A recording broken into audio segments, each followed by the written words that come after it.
So there's been a trend in American media over the last 20 to 25 years. I'm going to call it the rise of adult-friendly animation. There's probably a real name for this actual kind of crossover appeal, but I don't know what that term is, so here we are, and we're just going to use this one. Adult-friendly animation is basically an informal subgenre of animated shows and movies that appeal strongly to both children and adults. As far as I can tell, Pixar got there first. Their movies worked for both kids and grown-ups, and it made them one of the most successful animation studios of all time. In fact, a handful of their movies are now being considered American classics, not just as kids' movies or animated movies, but as films. But this concept has expanded into television too. Adult-friendly animation includes shows like Adventure Time, Steven Universe, Regular Show, Bee and PuppyCat, Bravest Warriors, and Over the Garden Wall. Back in 2013, when the media noticed that Adventure Time had caught on with adult viewers, it was even a news item. There was a whole NPR segment on the topic. As NPR's Neda Ulaby reports, the show's adult fans run the gamut from intellectuals to stoners. But how did we get here? How did this kind of content start getting made? And why has it caught on so much?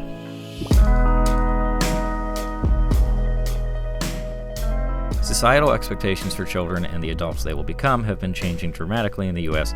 since the mid-20th century, and this is reflected very well in content made especially for children and teenagers throughout that time. The film reels of the 1950s shown in schools emphasized the importance of fitting in and having a family. Why? Well, because at the time, the U.S. needed to bolster its population, and the recent development of public highways and suburbs meant that a lot of people could boost the economy as well by buying American houses and American cars. Big Joel already did a great video on 50s educational films, so we're going to move on from here. In the 1960s, we saw the Chuck Jones cartoons and the Looney Tunes. They didn't really have obvious messaging. For the most part, those shows re-established expectations for children, just not through very overt means. The cartoons kind of unconsciously reinforced societal norms, including traditional ideas regarding gender, family, and race. The messaging of children's animated TV shows in the 70s and 80s was pretty shameless. The companies producing these shows wanted kids to buy their stuff, and that's about it. That's why a lot of these shows are now described as little more than commercials.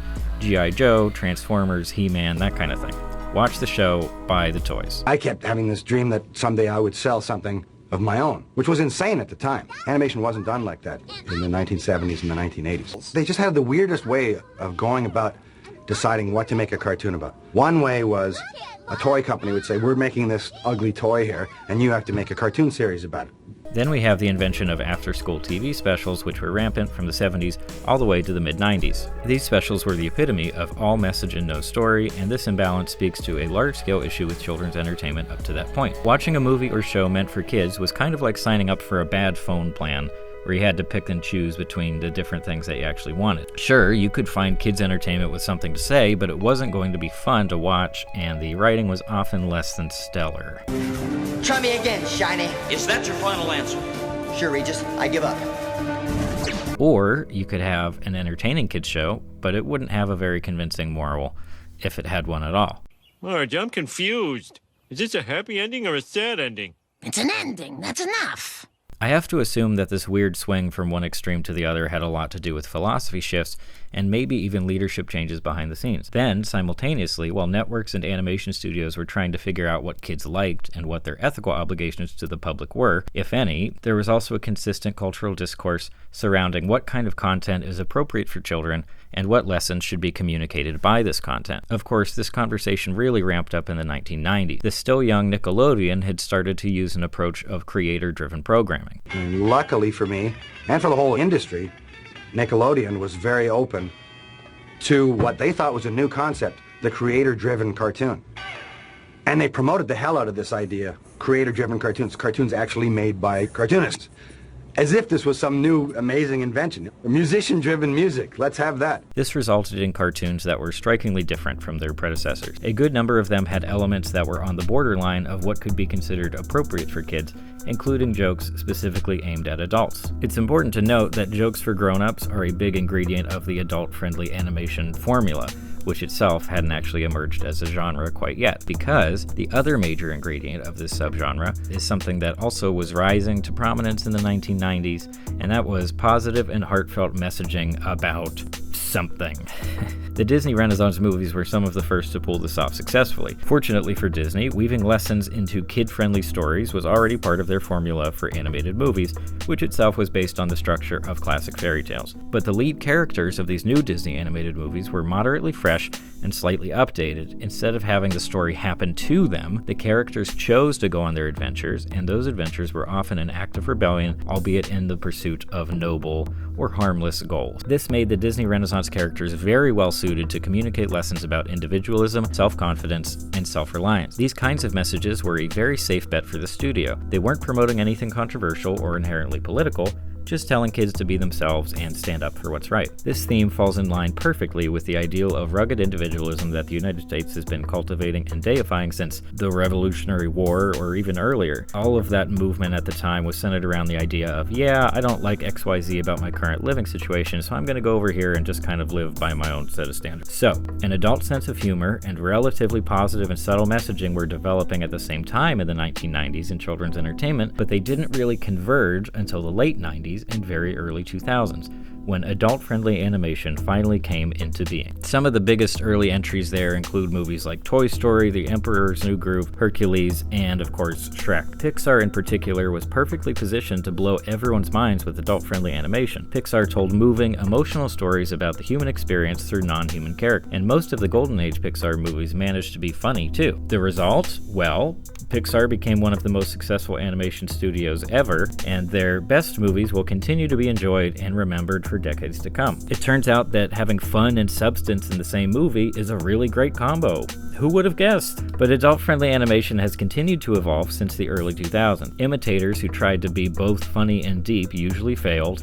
DreamWorks, it's the DreamWorks movies. For the most part, Pixar and, after the buyout, Disney Animation Studios had a virtual monopoly on this. As close as I can tell, the adult-friendly hallmarks didn't really show up anywhere else until the 2010s, when a show called Adventure Time hit the scene. Summer Camp Island was created by animator and director Julia Pott, who is an Adventure Time alum and also just a great animator in her own right. I was introduced to her work by the Don Hertzfeldt short World of Tomorrow, for which she provided voice acting for the adult version of the child protagonist. When Summer Camp Island first came out, it got a decent internet boost centered around just how cute the show is. And it is cute. I mean, for one, the show uses a lot of actual child voice actors, including some very young children, and it's just adorable to hear them reading dialogue written by industry professionals. These beings of Earth, how do they persevere through this daily trauma? I don't know, Puddle, but it makes the little dancer in my body come alive. The team behind Summer Camp Island has also been hiring some fantastic actors, in particular female actors who they just seem to be big fans of. People like Whoopi Goldberg, Jane Lynch, Betsy Sodero, Lorraine Newman, Kate Flannery, Lori Petty, and Paula Poundstone. But one of the biggest draws for me was the show's sense of humor, which is it's really good. There have been times when I was just shocked by how clever and funny it can be. Don't come crying to me with your dumb baby problems, because I am not your mum. I'm the prettiest girl that ever talked to you. Susie, the speech gets scarier every year. Oh, come on, they love it. It's charming. So you guys want to do it? Definitely. But how do we know if it's working? You know about the badges! Hedgehog, don't look at me while I'm dancing. Astronomy! Softball! Home run! 2-hour nap! Swimming with sharks! Piano montage music! Also, if possible, could someone make these badges from the show? Because I'd like to buy them and I can't find them anywhere. So, yeah, someone could do that. That would be great. But here's the thing. Ultimately, the cuteness and the unique sense of humor and even the pitch-perfect acting are just all window dressing on a cartoon that has a surprising amount of depth, especially when it comes to personal and emotional issues. Like the best adult-friendly animation, Summer Camp Island explores some very heavy stuff, but in a way that allows adult viewers to access these messages on a deeper level, while kids can just stay focused on the surface-level story. It takes troubling personal issues like insecurity, lack lack of self-confidence and isolation and makes them small. Characters work through specific problems in just 11 minutes, but they also continue to butt heads with themselves and each other over the course of the series. Summer Camp Island is special because it touches on heavy subject matter while still being funny, fun, and just plain goofy. But the show also follows what has become a strong trend over at Cartoon Network. Over the past 10 years specifically, several big series have sunk their teeth into very heavy subject matter. For example, Adventure Time has explored death, reincarnation, creativity, and morality.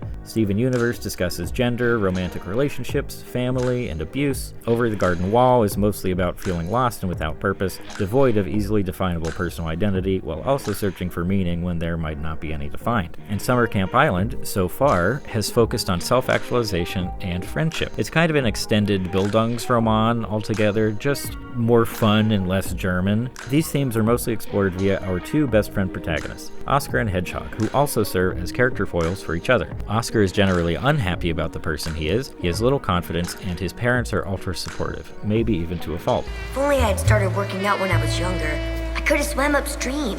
I guess the desire was just never there. I guess I'll always be a shrimp. Better start working on some other possible skill sets. On the other hand, Hedgehog is generally happy about the person she is. She has plenty of confidence, and her parents are distant and dismissive of her interests unless they directly contribute to the life they've envisioned for her. Radio show. How's that going? Good, I guess. Well, don't call me when it's going good. Call me when it's going great, okay?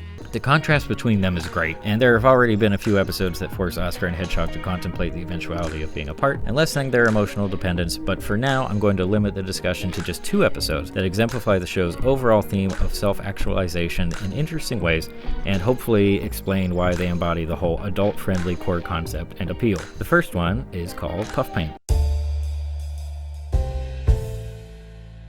Alright, so this episode is about an art show. Oscar submits this pretty weak painting of a puppy dog smelling a flower, then proceeds to obsess over how everyone else seems to love the other paintings much more. There's a repeated suggestion that the other paintings are somehow more valid or significant than Oscar's, so he tries and fails to make his painting look more like the other, more popular ones.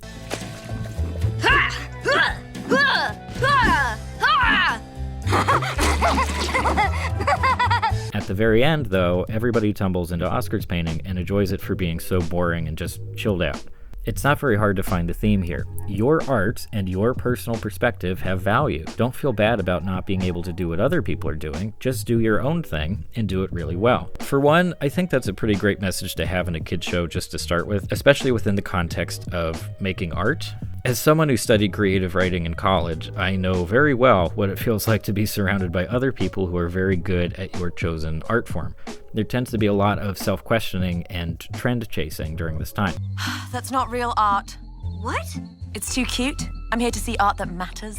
Abstract, disorienting, depressing art. Art like Lucy's. Sure, art is subjective, but success can still be measured in very tangible ways. Some people create work that's just more popular for whatever reason, and when someone else's work gets praised to no end, or they establish a lucrative career for themselves, it's easy to worry that you're not actually very good, or that your work is somehow not as valid or as important as theirs. Well, what's so cool about music and rainbow? My good gracious!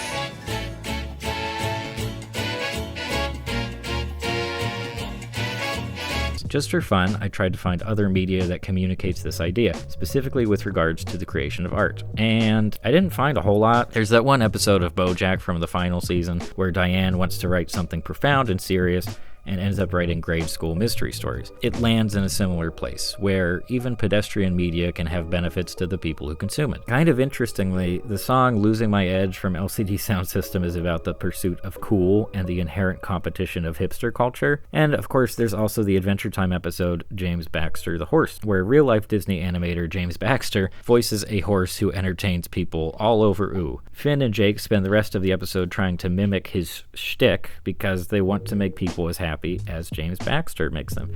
But since they're just ripping off his whole thing, they just kind of fail miserably. So all in all, the specific idea is pretty unique, but I don't think that's why the episode works so well for me. Puff Paint gets to have its cake and eat it too. It features the adult-friendly staples of hitting on a bigger topic without getting bogged down by it, but the show still gets to be simple and lighthearted while also making a case for lighthearted entertainment of any kind. The episode justifies all of Summer Camp Island, all adult-friendly animation, and a much much broader category of content that doesn't bother tackling big subjects at all. Had this message come from an in-depth book on media criticism, I probably would have disagreed outright. For a long time, I've been attracted to the exact opposite kind of entertainment. Complex work that obscures simple messages with postmodern nonsense and crazy storytelling techniques. But in just 11 minutes, Summer Camp Island convinced me that it's more than okay to like different kinds of media. And it's okay if not every show is trying to be the next Breaking Bad or Mad Men or True Detective or Game of Thrones or Atlanta. Coincidentally, I think this is an important lesson for the internet to learn just as a whole. People can like different things, but that's a different subject. The episode also makes me believe that it's worth being creative in my own way, especially if the process itself makes me happy. All in all, the situation is kind of magical to me. This very unpretentious kids show opened my mind a little bit, and I think that's a real accomplishment, especially in a time when everyone, myself included, is sticking to their preconceptions on just about every subject. So, points all around for being able to do that in just 11 minutes. Now let's keep the train moving and talk about Mom Soon before I fall asleep. Okay, so I think Mom Soon is a masterpiece, albeit like a very short masterpiece. The episode shows Oscar and Hedgehog trying to get their radio show, Science Chat, off the ground. Then a cloud puncher named Scotty calls in by accident thinking the name of the show is Science Chat. She's upset that her mom isn't proud of her, and this parallels Hedgehog's relationship with her own mother, as well as referencing Oscar's implied mommy issues. I don't know if I'm strong enough. Hey, you got this. I'm proud of you.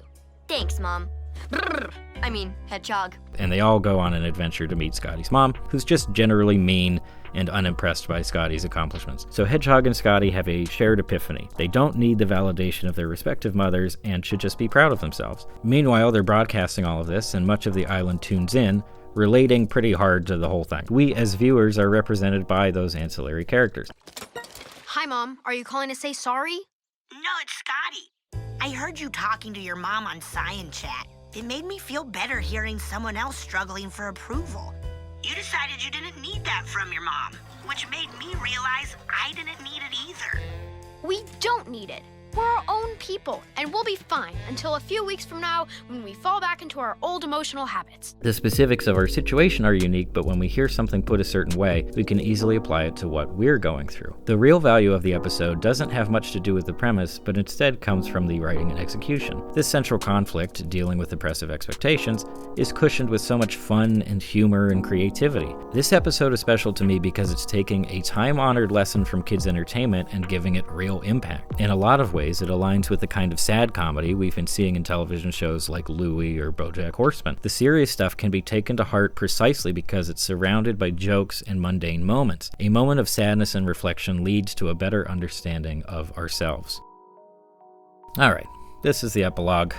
For a long time now, critics have been saying that we're in the midst of the golden age of television. But even more specifically, I think we're living through a really fascinating time for television and movies aimed at younger audiences. And who knows, maybe this steady stream of emotionally mature kids content will lead the kids of today to grow up and create media for grown-ups that walks this same line between playfulness and emotional resonance. As someone who watches a lot of self-serious movies or television, I can say pretty confidently that we need more media that brings creativity and fun to the forefront, even if there is some heavier messaging underneath. It still happens every once in a while, and it has for the past 50 or 60 years. We've got Taika Waititi's non-Disney movies. Jacques Tati movies get to be both classic cinema and also just fun to watch. Agnes Varda pulled this off really well too, and many, many others. But when it comes to contemporary movies and TV that are considered valid and Oscar-worthy, we've been stuck in a rut of grim, dark, gritty schlock for the past 20 to 30 years, at least. Comedies, animation, horror, sci-fi, and just about every other subgenre can say things just as profound as any hyper-realistic drama with engrossing performances. I'm already starting to fall down another rabbit hole here, so I'm just gonna try to cut it off and just say that I'm glad that smart, funny, talented people are making Summer Camp Island a show that has somehow managed to get me to feel things again. And in a broader sense, adult-friendly animation is having a moment, and I couldn't be happier. Okay, this is the outro part. So this became a long video. and just a little bit dense. So thanks for hanging in there. I also have an analysis of Over the Garden Wall on my website if you want to check that out. I think there's a lot to say about modern day kids entertainment in general, and I've really only scratched the surface here. So who knows? I might try to write some more about it later on. Cool. All right. Be safe, and I'll see you later.